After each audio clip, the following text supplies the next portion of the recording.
Welcome back mga kapuso. Partner, may milagro. Ito, matindi May milagro daw nahatid ang Our Lady of Guadalupe sa Pagsanhan River. Panoorin nyo ito. Sige.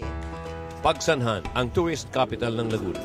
Bukod sa shooting the rapid sa Pagsanhan River, dinadayo rin ang milagrosong national patroness ng Pilipinas, ang mahal na Birhen ng Guadalupe.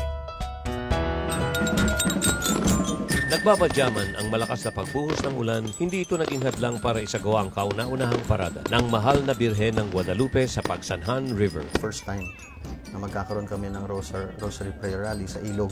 We usually do this in the streets.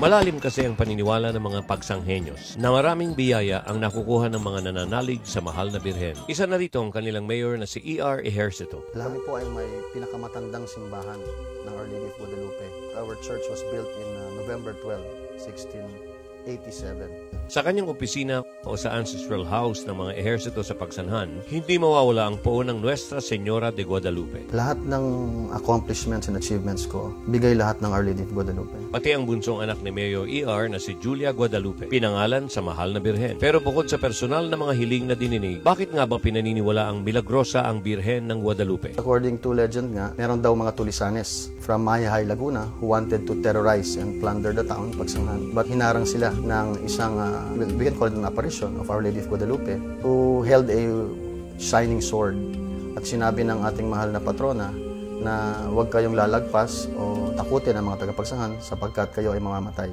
Mula daw nang mangyari ito, nagpatayo ng isang arko ang mga deboto. Mahigit 100 taon na ang nakakaraan. Ito po ay gawa sa putik, egg white at saka gatas ng kalabaw. During that time, Pagsanhan was called the Athens of Laguna because Pagsanhan used to be the center of trade, commerce, and education. Ang mahal na Birhen ng Guadalupe ay galing pa sa Mexico, kung saan nagpakita di umano ito kay Juan Diego. Nagambag para makapagbigay ng donasyong imahe sa Pilipinas ang mga Mexicano. Kaya't dumating ang mahal na Birhen sa Pagsanhan noong December 12, 1687. Nasira ang orihinal na imahe nito noong panahon ng gera, pero napalitan nito ng dalawang imahe na galing ulit sa Mexico. At ang ikalawa ay gawa ng sikat na Pinoy na eskultor na si Maximo Vicente. Sana po lahat ng mga Katoliko, umaaglipayano, pare-pareho naman po tayo ng mahal na at milagrosang patrona. Lagi po tayo magdarasal sa ating Our Lady of Guadalupe para lagi tayong mabibiyayaan, siksiklikli umaapaw.